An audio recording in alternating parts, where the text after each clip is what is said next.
Hi, hello.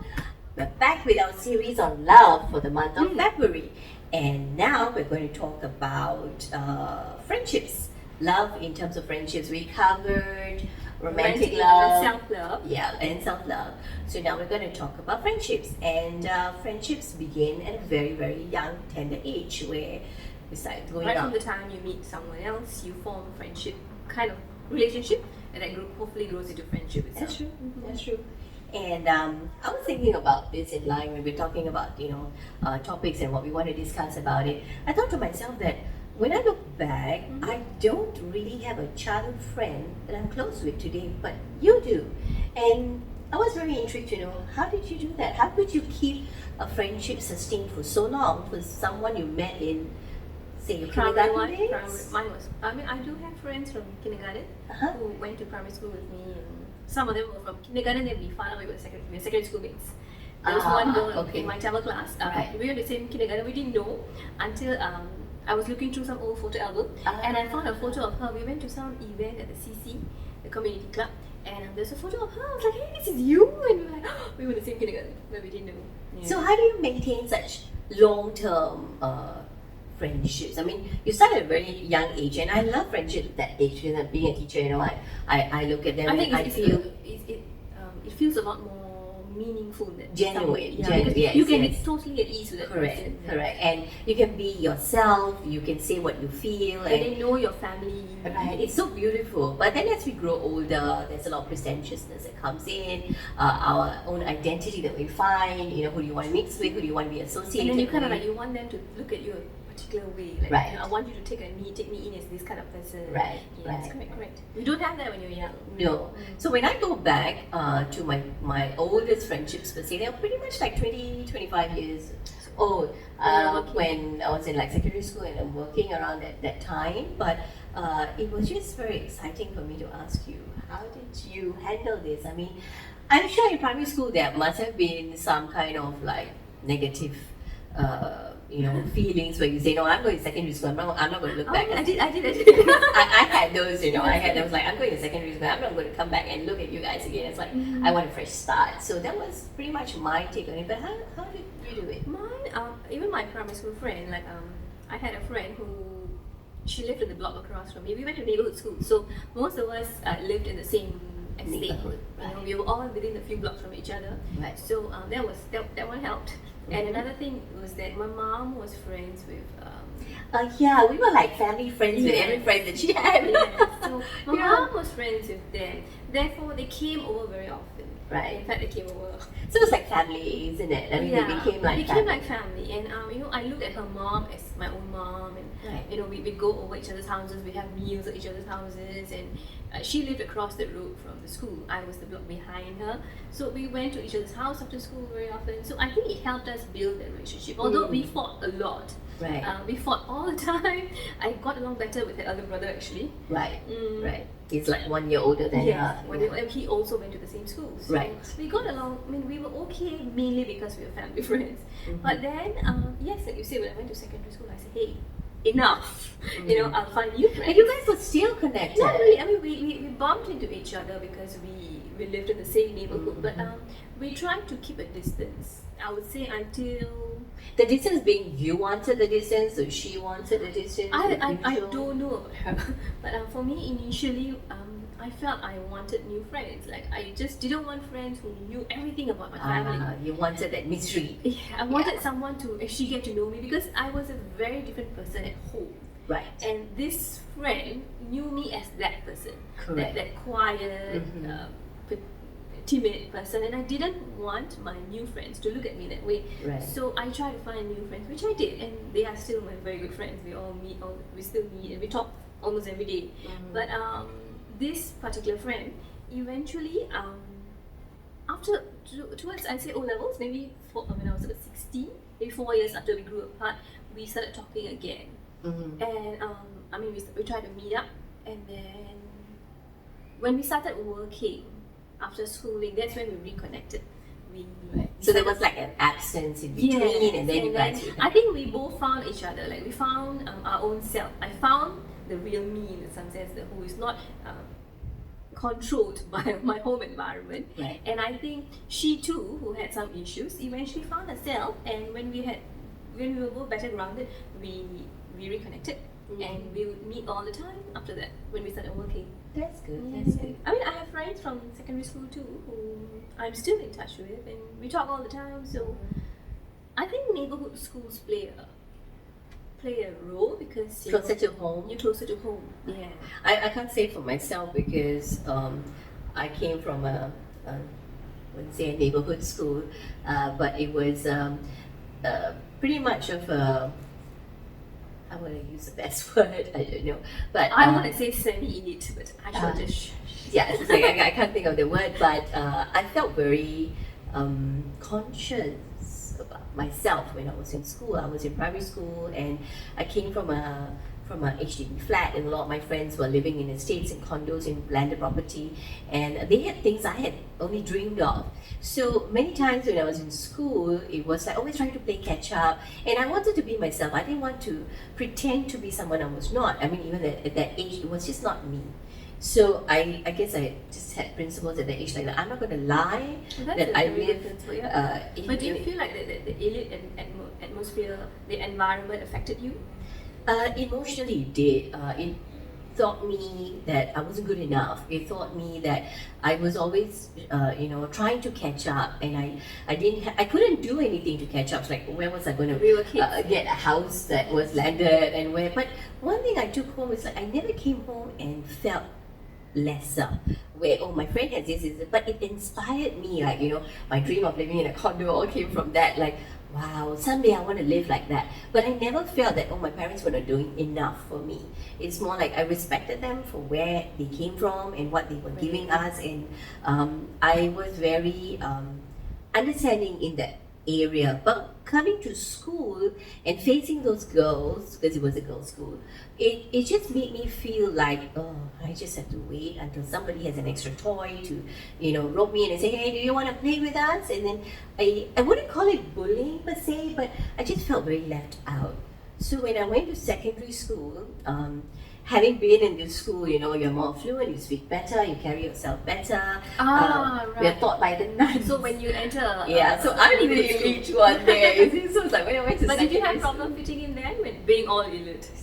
I was like, I was a mess because then I had been taught to be, a lady. I had been taught to be, to sit properly, to eat with your mouth closed, to do all these expectations of society. And then I go into another secondary school, and they were like, "What's up? Why are you so weird?" So I'm like, that was just me, and that actually threw me all the You way think that out. they thought that you were pretentious? They thought I was better.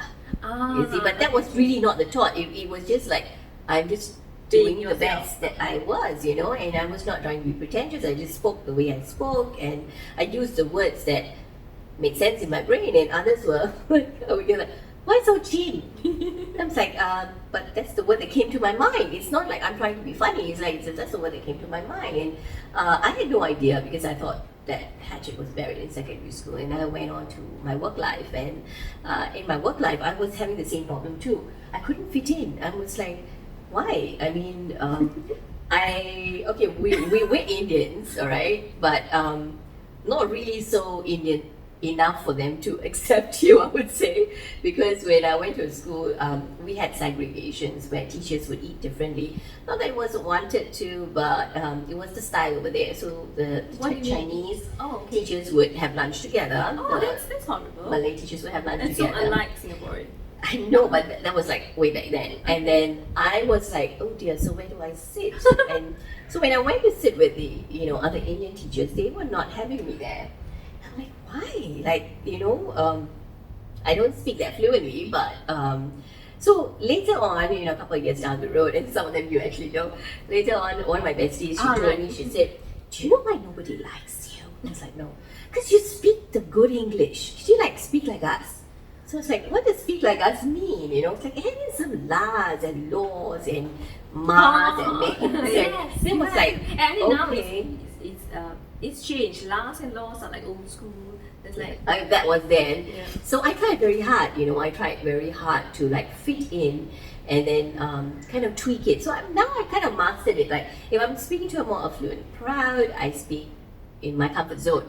But if I'm speaking to a crowd that I know is going to have difficulty listening to me and comprehending me, then I would actually try my best to, speak in their lingo per se. But I would say that my whole life was like trying how to fit in every. Yeah, that's why it sounds like you're trying to fit in Yeah. into different environments. Right.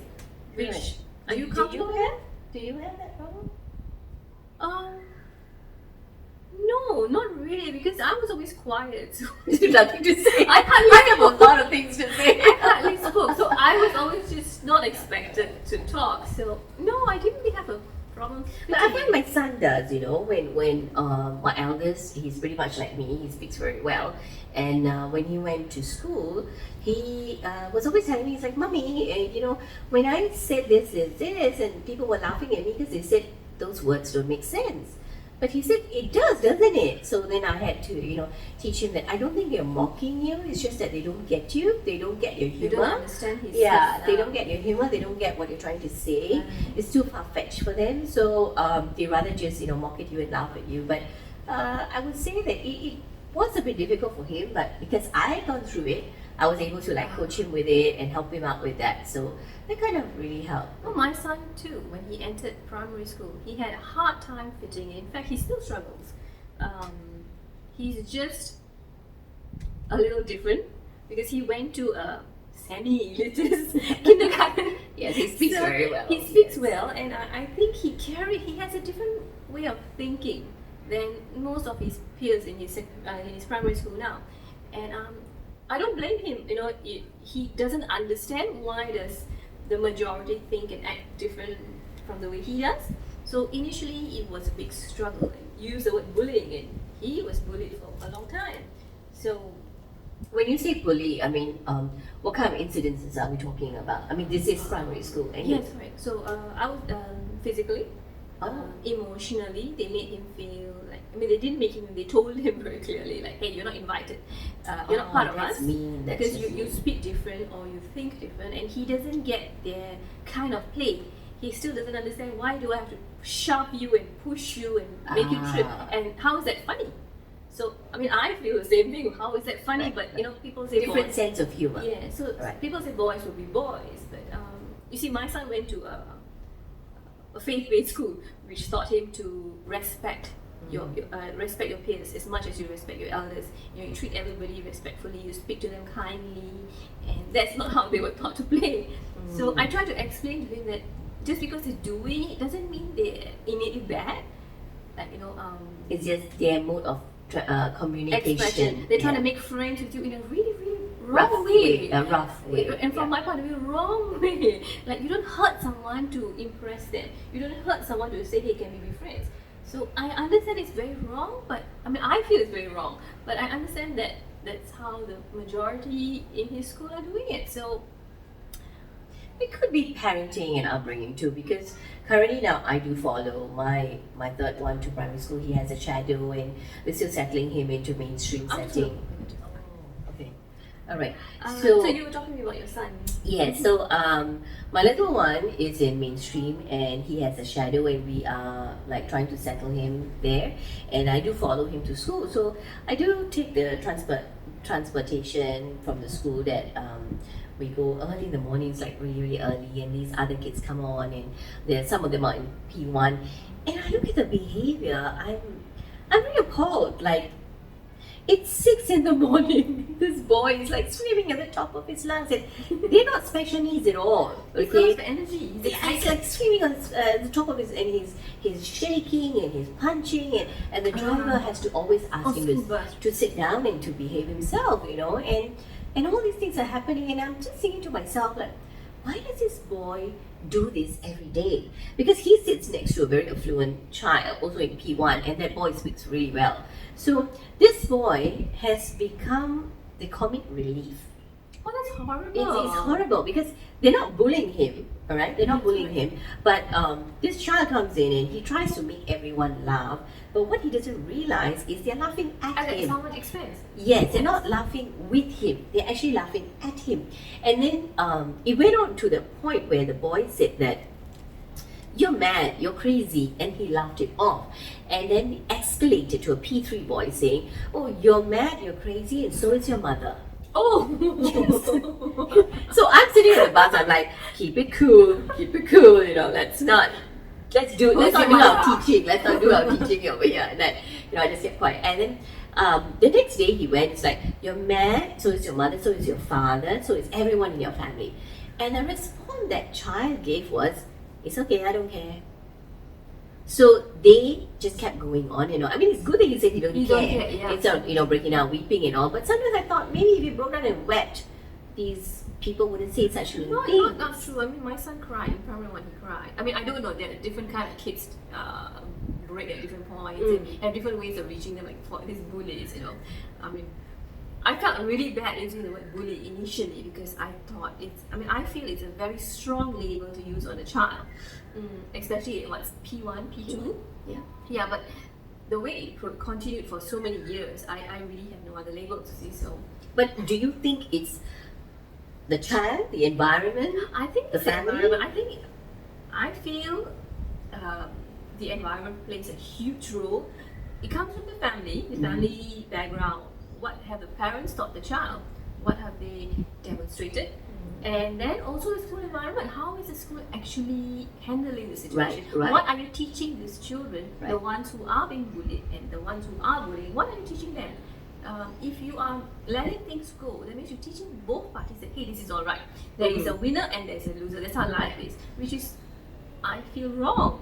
We are all human beings. We're all equal. We should not be teaching them that sometimes it's okay because this person has a rough household, comes from a rough household. Right. That's not right. We should be teaching. Oh, I hate that. I hate it when they say so and so is like that. Period. It's just the way they are. Yes. We can't blame them. I mean, we don't have to blame them, but we have to fix the situation. Right. But it never ends, because we're talking about childhood, right? And okay, just a couple of days ago, I had colleagues who had a confrontation, and one was rude to the other, and one of them came and said to one of my seniors, saying that it's just not right. She didn't have to be so rude to me. She could just tell me nicely, and I would have done her favor. You see, and my senior was telling her that she's just like that. Let's let it slide. So when they turned to me, I said, no. I mean, why do we have to warrant that behavior and give you an excuse for being mean to others? So that means your whole life, you're getting away with being mean to everyone, and people are just taking it as like, it's your habit, it's your like, make, it's who you are. I mean, I'm sure you'd agree that growing up, our parents told you that I'm hot-tempered, Mhm. and that's just the way I am. Right. And I mean, I remember that being told. She throws the boards of board games if she loses. So, I mean, to be honest, I never saw it as a wrong behavior because I was told that that's the way I am. No, And- the problem is they did not show you the right behavior. or how to express my Right, anger or yes. my They did not show you how to release your frustrations in a frustration. productive way. And to understand how sometimes you lose. You know? So, I mean, I never realized that was wrong because I was always told that that's just how she is, that's how I am. So, It's acceptable. And you carry that with you into adulthood, right? Thinking and that, it's okay. people People understand. Right. That's me. Right. So, I mean, it took me a long time to realize that just because people understand doesn't mean it's right. Right. And you should treat people respectfully. Mm. So yeah, now when I look back, I realize that what are we teaching kids? It's okay. This person, we just cut them some slack. That's not right. Right. I think the topic that we are missing out in today's educational society is empathy. Like, that's true. it's not a subject in school. And how do you really teach a child? So when I'm in a class and, there's a confrontation between my K2 kids and everything, I will pull out the boy who's been mean and ask him, how do you think your friend felt? And then he will like, what? Why? So I say, come on, tell me. If I did that to you and so did that to you, how would you feel? And then they would stop in their tracks and say, oh, it's not very nice. I don't think I like it. So then I asked them, so how did you think that person felt? Hence, the behavior of that person toward you, you know. And these are things that we cannot teach in a lesson, but we can teach in life. When we see something happening and then we say, oh dear, you feel for the other person. Why? Or someone has, just dropped everything on the floor, and then you feel for the person. Not that it's needed, it's not pity, but it's more like, oh dear, do you need help? Shall I do something for you? And in that sense, it's like really bringing humanity to its basics, I would say. But it's not being taught. So I hope that someday, everybody will go around and start practicing more empathy. Yeah. I think it's just about stopping and thinking, hey, put yourself in other person's shoes. How did I make them feel? But not many people thought that. Even into adulthood, not many of them would think.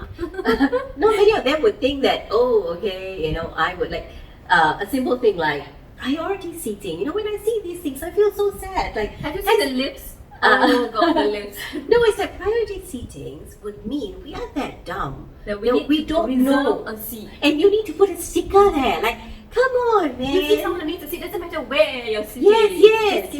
Yes. So it's like, it's very sad. It's really very sad. And when my son was growing up, he was asking me, I was like, why is this seat for old people? I said, no, actually, it's not for old people. It's for someone who really needs the seat. That, you're so fit and healthy, you can offer your seat. And one thing I am a strong believer is you can talk till the cows come home. If you don't practice it, and they don't see you doing it, they're never going to do it. That's true. So, when my husband and I take the trains and my boy is little, he has to see you he sees us spontaneously getting one up. One of my most shaping memories of public transport, given how crowded public transport is now, is the few times when we went out with our father, I've seen him give up his seat. And it's still in my mind, like, hey, that's how it's supposed to be. When you see someone who needs it, you give up. And I think it's like what you said, the modeling is what stays in your mind, stays with you. Not so much what they tell you, but yeah. I mean, I use my phone too. I mean, many of us, we are seated, we're buried in our phones. But at the same time, I do scan around, like, does anyone need the seat that I'm, so fortunate to have? And sometimes if I see an elderly person, a pregnant lady, and trust me, when you're pregnant, you see society in a whole different way. Like, somebody give me a seat, please. I didn't really mind. But I was more worried of the safety of the child, I would say. Like, if it's too crowded or if it's a jerky ride, you better sit because you don't want to fall. Yes. But otherwise, I didn't mind standing. But I've noticed that bus drivers nowadays, they always seem to wait for the old and the pregnant to sit first. And lately when I take the bus here, I noticed something really nice where the driver will actually stand up, turn around, and if he sees someone very old or someone who really needs a seat, he would actually turn around and say, hey, can someone please give a seat to this person? Oh, really? A couple of times since we live in a new neighborhood, so pregnant people. Okay. So I've seen drivers do that many times, and I'm like, that's admirable. That's nice. So then it's a driver saying it. You can't really say no, I'm just going to sit. So eventually somebody gives up a seat, and I think it's really good. Yeah. Well, it's a start. It's a start to an evolving new generation. Yeah, more thoughtful. So let's teach our children well, and hopefully we set the good examples, and they grow up into more accommodating and tolerant society. Yeah. Okay. With that, we're signing off then. Bye. Bye.